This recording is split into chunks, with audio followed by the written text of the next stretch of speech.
how you doing? My name is Mohamed Torre. I'm a sophomore here at Stony Brook University, and welcome to Community Scholars. Today's show is about first-generation students, and I would like to introduce my guests, Dallas Ballman and Caroline Atiku. So how you guys doing today?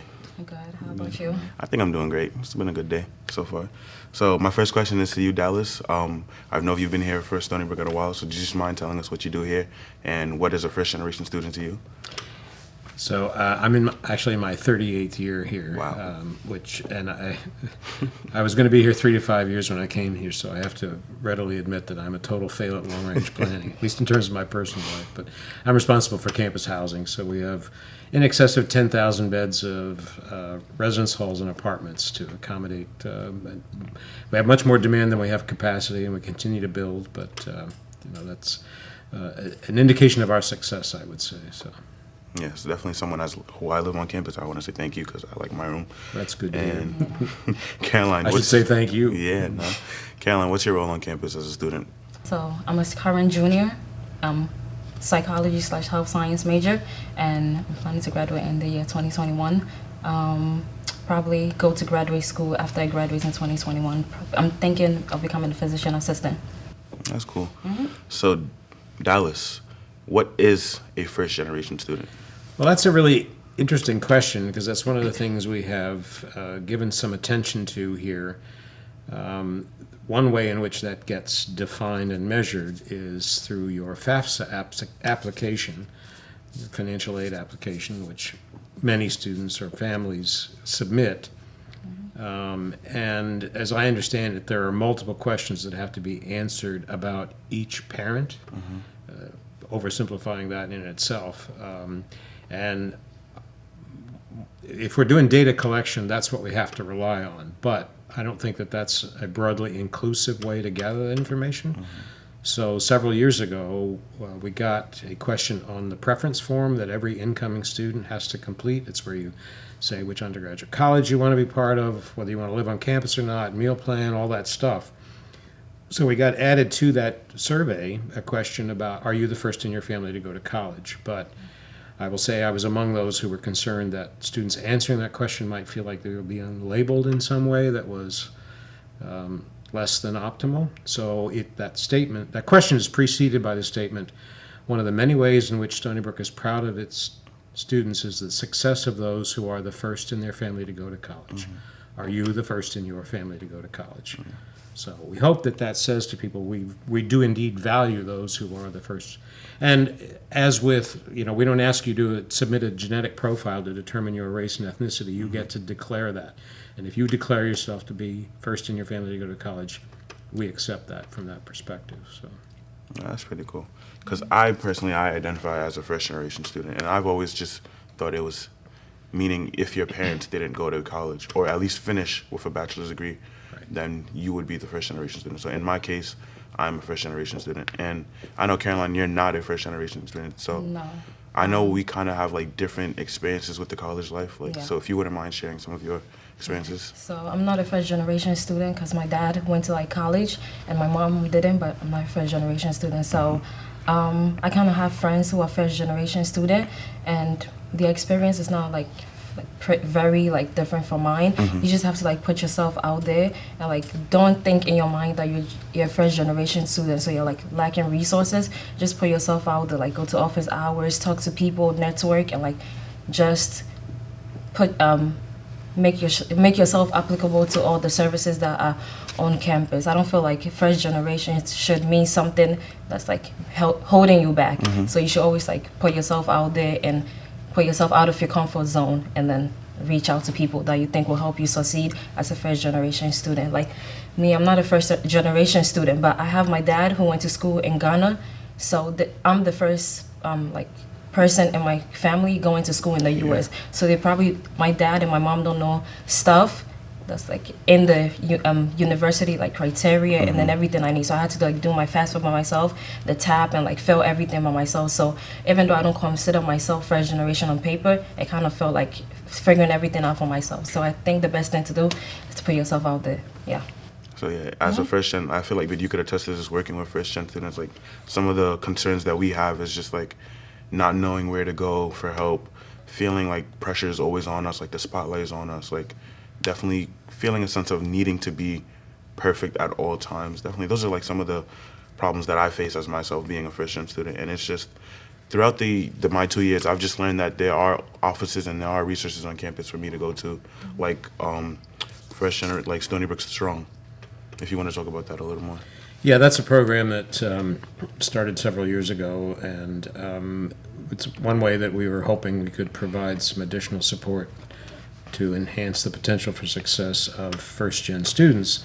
So we invite students to become part of Stony Brook Strong, and the way they accept the invitation is that they take the Clifton Strengths Finder, which tells you what your top 5 talents are.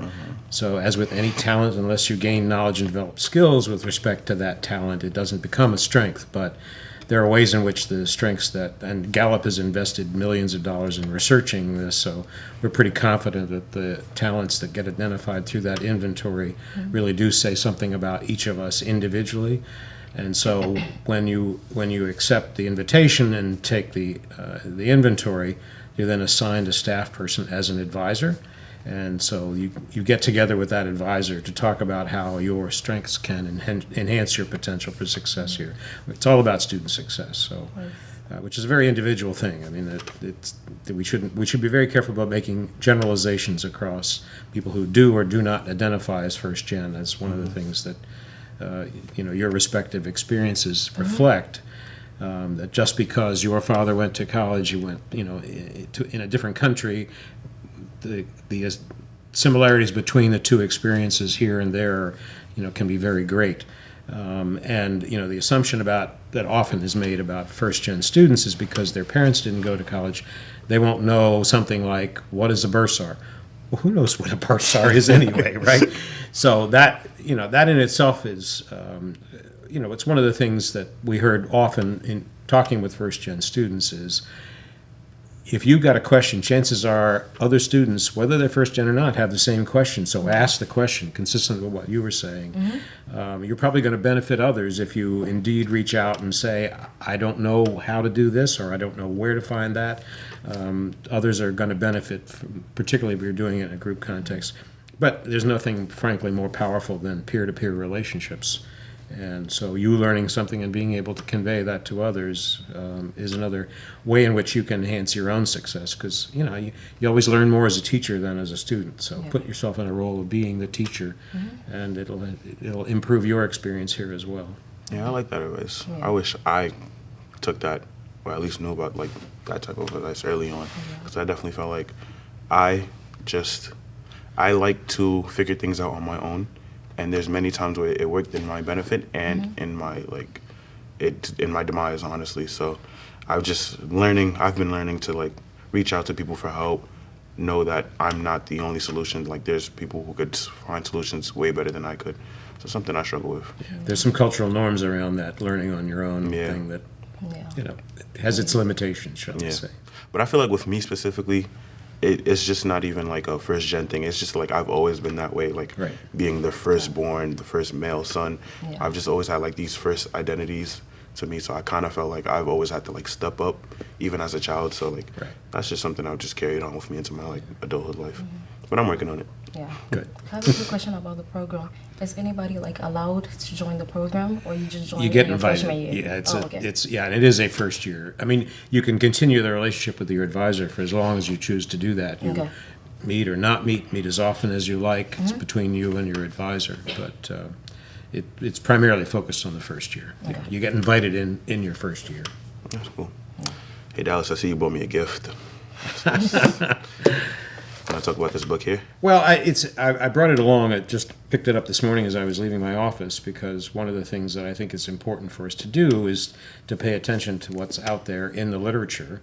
And I've read a few books on first-gen students. There aren't many that are particularly that focused, but there are a few. And this one made the most sense to me as I was reading through it, as a way of capturing the things that we can, or we should pay attention to in terms of enhancing success for first-gen students. So there are other resources that are valuable as well. But so when a staff person, some of them are volunteers, some of them are voluntold. And so one of the things that they get as a result of taking on that responsibility is a copy of this book to better inform their work with their first-gen students. So me talking to you, Caroline, I've noticed that like we share the same like experience with the college student. It's just there's definitely like an aspect of being the first gen to it, but like just being a college student in general is just like tough, and like there's things that you need to figure out on your own, Yeah, you even if you had a parent go through the system and stuff like that. So like Dallas, is there anything like any advice or any key tips that you can give that can benefit both first gen, non-first gen, traditional? You know, I was thinking back to this because it's something that we produced a few years ago, and it's available on YouTube about first-gen students. Yeah. So I would encourage you to watch that video. There's a lot of wisdom and insight from the students who contributed to that I think maybe would be helpful to. And again, not to think of that's just about first-gen students. It really has relevance to all students. Okay, that's cool. By any chance, were you a first gen student? I didn't think of myself that way at the time. I went to a community college in Maryland where I grew up, and pretty much everybody else around me was first gen. It just wasn't a way we thought about ourselves. So, you know, not uncommon for community college students to be first gen, but maybe a slightly higher proportion than in other higher ed experiences. But yeah, I didn't think of myself in that way. So. Well, I want to thank you guys both for coming on today and having this conversation with me. And keep up with the community of scholars. We'll be here soon. Thank you. Thank you.